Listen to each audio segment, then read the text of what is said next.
(1월 12일) 금요일 아침입니다.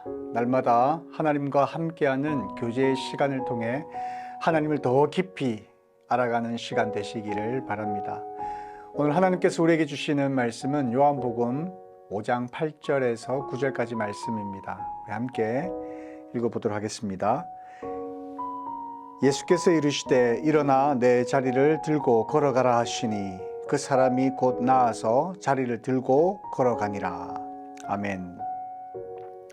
우리가 살다 보면 다양한 삶의 문제를 경험하게 됩니다. 우리가 당면하게 되는 그 삶의 문제들은 하나같이 해결하기 어려운 것들입니다. 여러분은 어떻게 문제들을 해결하며 살아가고 있습니까?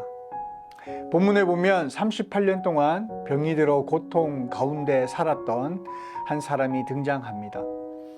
38년 동안 얼마나 고통 속에서 신음하며 살았을까 정말 짐작하기 어려운 것 같습니다. 육체적인 어려움뿐만 아니라 정신적인 어려움이 분명히 있었을 것이고요. 자신만 어려운 것이 아니라 옆 사람에게도 큰 짐을 지어주며 살지 않았을까 생각해 봅니다. 제가 지난주에 감기 몸살로 고생을 했었습니다. 감기가 걸리고 나니까 저 혼자도 너무나 힘들고 참 괴로웠지만 저 혼자만의 문제가 아니다는 것을 깨달았습니다. 가족 전체에게 그리고 주변에 있는 모든 사람들에게 피해를 주게 되었습니다. 제가 몸이 아프니까 사랑하는 사람들에게 짐이 되더라라는 것이죠. 참 미안한 마음이 많이 드는 그러한 한 주가 아니었습니다. 이처럼 잠깐 동안 아파도 그렇게 참 미안한 마음들이 생겨나는데 38년 동안 병들었던 이 사람의 그 마음의 상태는 어떠했을까? 참 그래서인지 그는 자신의 병을 고치고자 하는 그런 마음이 강했던 것 같아요. 그래서 그가 찾아간 곳이 어디냐? 베데스다라는 못입니다. 그곳에는 천사가 가끔 못에 내려와 물을 움직이게 하는데 이후에 먼저 들어가는 자는 병을 낫게 된다라는 그런 소문이 당시에 있었습니다. 그래서 그 소문을 듣고 간 것입니다. 그런데 말 그대로 이 소문은 그냥 소문에 지나지 않습니다. 베데스다라는 곳은 병을 낫게 하는 기이한 현상이 일어나는 곳이 아니다라는 것이죠. 그냥 사람들의 입으로 전해 내려오던 말 그대로 소문인 그러한 그 소문에 지나지 않는 말을 듣고 찾아갔다라는 것입니다. 그의 삶의 문제의 해답을 찾기 위해 베데스다로 갔지만 그 시도 자체가 잘못된 것이었고요. 잘못된 곳으로 향하고 오셨다라는 것입니다. 그랬던 그에게 참 다행히도 그곳에서 예수님을 만나게 됩니다. 그리고 예수님께서는 그의 병을 고쳐주시게 됩니다. 그의 삶의 문제였던 그 오랫동안 방치됐던 그 병을 고치게 되었던 것은 베데스다라고 하는 못에 그 누구보다도 먼저 들어갔기 때문이 아니라 예수님을 만났고 예수님께서 고쳐주셨기 때문에 고침을 받게 되었다라는 것입니다. 그리고 난 이후에 이 사건은 그 다음 안식일 논쟁으로 비화되게 됩니다. 예수님께서는 안식일이라는 제도보다 사람이 무엇을 하느냐가 더 중요함을 깨우치시기 위해서 노력하셨지만 유대인들은 예수님을 더욱 신성 모독자로 오해했고 또 예수님은 그들의 오해에 스스로 변증하시는 그런 장면들이 이후에 기록되어 있습니다. 저는 오늘 이 본문의 말씀을 통해서 오랫동안 병들으셨던 그 사람에게서 저를 포함한 오늘날 그리스도인들의 모습들을 보기를 원합니다. 각자 다양한 삶의 문제를 해결하기 위해서 우리는 노력하며 애쓰며 살아갑니다.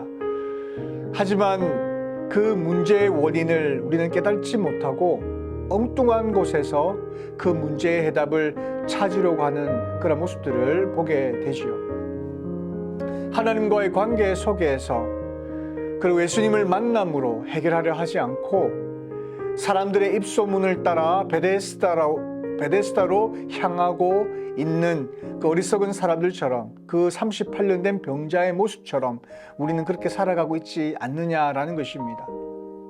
세상에서 높이 평가하는 부나 명예나 이런 쾌락들이 우리가 직면하고 있는 문제의 해답이다라고 속이고 유혹하는 그 목소리에 귀를 기울이며 오늘도 치열하게 경쟁하며 내가 먼저 베데스다 못에 내려가야지라고 애쓰며 살아가고 있지는 않느냐라는 것입니다.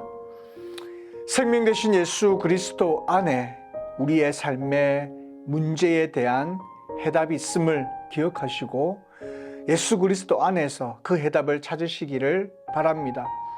진리 되신 예수 그리스도께로 나올 때에 우리의 삶의 문제에 대한 원인이 무엇인지를 깨닫게 될 것입니다. 더 나아가 우리의 그 삶의 문제를 해결할 수 있는 방법과 길을 발견하게 될 것입니다.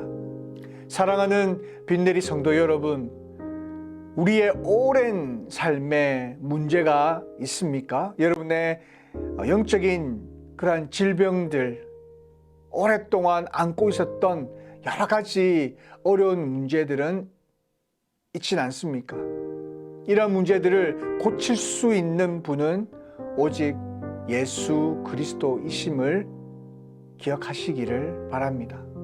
오늘 아침 예수님께로 나의 모든 무거운 짐을 내려놓고 예수님께 나아가겠노라, 예수님 안에서 내가 이 문제를 해결하겠노라 라고 결단하시는 복된 하루가 되시기를 바라고요. 그 가운데 하나님의 은혜를 풍족히 누리고 또 예수님의 그 만져주심을 체험하고 경험하는 복된 하루 되시기를 주님의 이름으로 축원합니다. 주신 말씀 감사합니다. 함께 기도하시겠습니다. 하나님 아버지, 주님께서 우리에게 주신 복된 날과 삶에 감사드리며 주님이 우리에게 주신 모든 좋은 것에 대해 찬양합니다. 주님, 당신의 아들 예수를 우리의 죄를 위해 죽게 해주셔서 감사합니다. 그래서 우리는 우리가 겸손한 마음으로 주님께 우리의 죄를 고백할 때 주님께서 우리를 용서할 것이라는 것을 알기에 또한 감사합니다. 우리가 주님의 기준에 따라 살 수 있도록 도와주시고 주님을 우리 삶의 중심에 둘 수 있기를 원합니다. 또한 주님이 우리에게 명령하신 대로 우리가 서로 사랑할 수 있도록 인도하여 주시옵소서. 주님, 우리 교회의 꿈과 비전에 감사드립니다. 주님, 우리는 그 꿈과 비전을 완수하기 위해 주님의 힘과 용기와 지혜가 필요합니다. 우리가 아직 가보지 않은 길이기에 때론 과정들 가운데 우리가 좌절감을 느낄 수가 있겠지만 관련된 모든 사람들이 주님 앞에서 겸손해지도록 인도하여 주시옵소서.